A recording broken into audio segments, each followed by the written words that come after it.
Ah, my dear nephew, how I've missed you. How did you find this place, Uncle? Through the good offices of young Sir Wade. He really is the most helpful fellow. As are you, I hear. The Guardians and those they freed tell the most outlandish tales of your heroics in Rosalith. Which is why I came, to learn the full truth of the matter. Sort the fact from the fiction, so to speak. You were working with the Guardians of the Flame to evacuate the people of Rosalith to Port Isolde.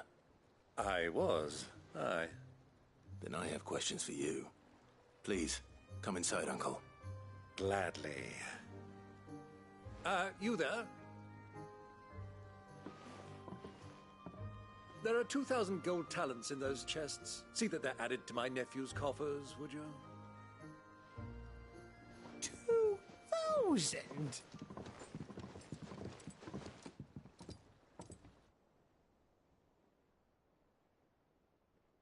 And I'm afraid that is all I know. A fleet sailing south past Port Isolde. Most intriguing. Forgive me for not being able to tell you more. I hadn't the faintest idea Kupka withdrew wounded from Rosalith. Still less that my own nephew dealt the decisive blow. What do you think, Vivian?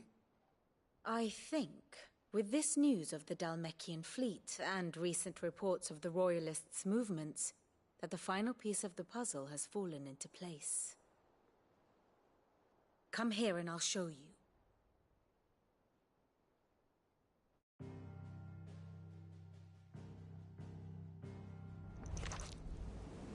It is known that Kupka's forces entered Rosaria via its unguarded coast. So can the same be said of your visitors from Waloed?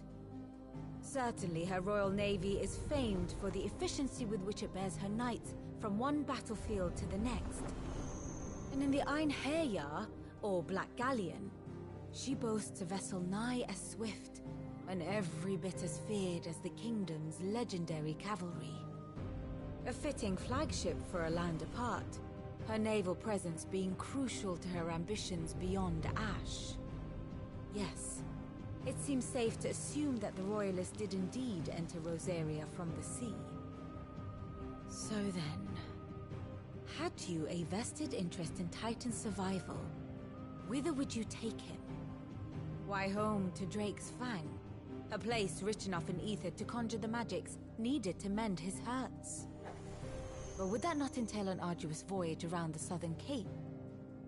Let us say that the Royalists did put ashore with a mind to spirit Kupka away from under your very nose. Could that truly have been their plan for him? To load him aboard one of the ships flying Republican colors sighted off the coast near Port Isolde. To spend weeks at sea, being tossed hither and yon by unforgiving waves, his life hanging in the balance. No. The journey would mean Titan's death, and Kupka's faithful creatures would not allow it. So what then was the plan of our Waluda friends? Reports suggest they made not for the coast, but for the desert. And by cutting through the Velcroy, a party traveling light would have Titan back in his bed days before a galley could lurch into port. To wit, it was the Royalists, not the Republicans, who effected Hugo Kupka's safe retreat. I would stake your life on it.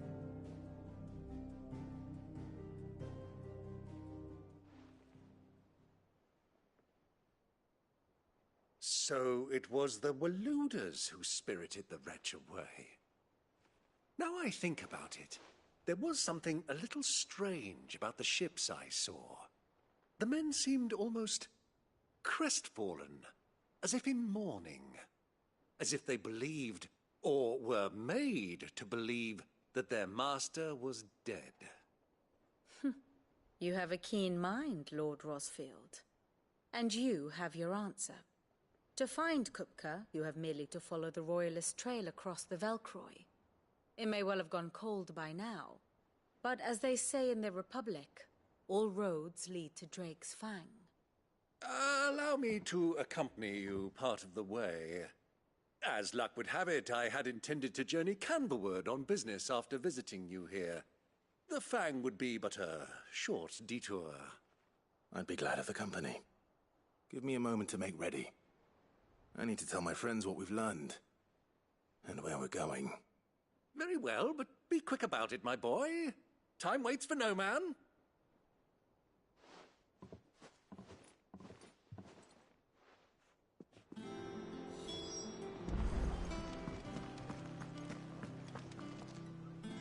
Otto. Kupka's at Drake's Fang. I'll be leaving before sunset. You're not going in there alone, are you? Don't worry. I'm not going there to destroy the Mother Crystal. All I'm after is Kupka's head. I won't risk any more than I have to. I promise. The Lancer and the Fang are all Kupka's personal fiefdom. You have any trouble on the way, you ask for Rosina Dalamil. Some call her the Desert Hare. Who is she? An old associate of Sid's, and only Sid's. All I know is the name, and that they used to meet at the Dalamil Inn. We've heard nothing from her since he died. But I'm thinking maybe the new Sid might be able to bring her back into the fold. Thanks. I'll keep that in mind. So, what about your uncle? I mean, he's welcome to stay, but... Don't look so worried. He'll be coming with me. Thank fuck for that. Gav, Otto, I'm leaving you two in charge.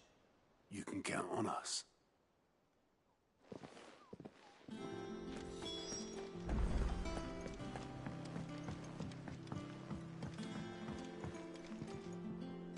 All right, Uncle. I'm ready to depart. Shall we? We shall. Come, let us away to adventure.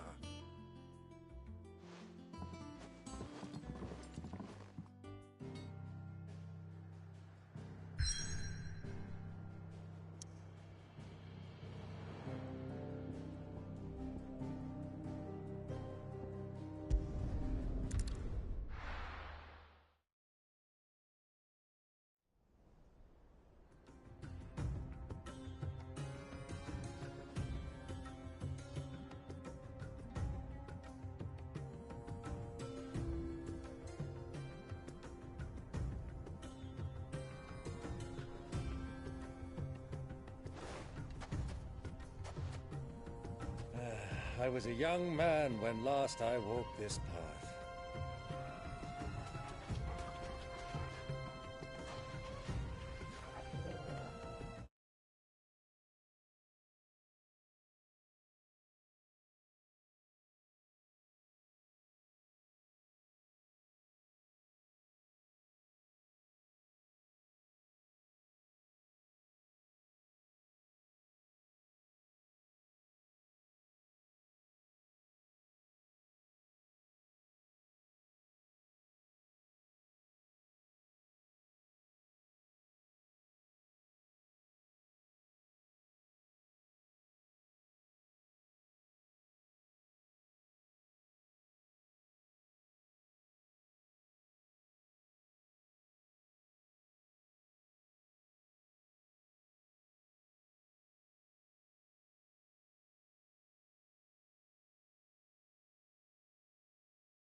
There's an old trading post not far from here. The road to Drake's Fang leads through it. The trading post it is.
Our destination lies over that dune, beyond the ruins. Mark 'em well, Clive. It's all too easy to lose one's bearings in the sands.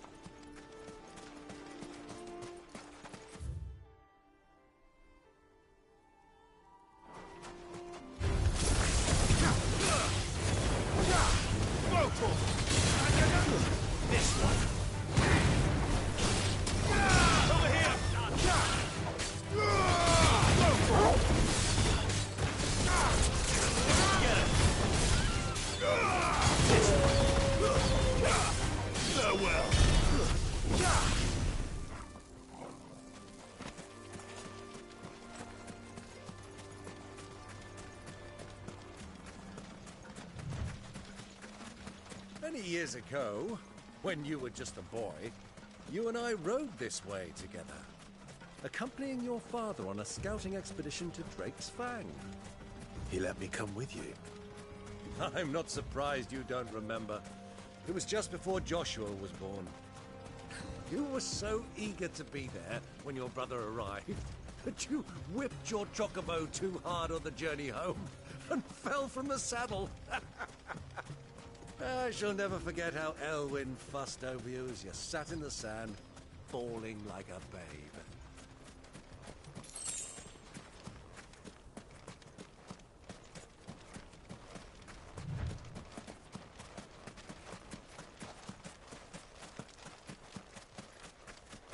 Who do you think those soldiers were in the inn?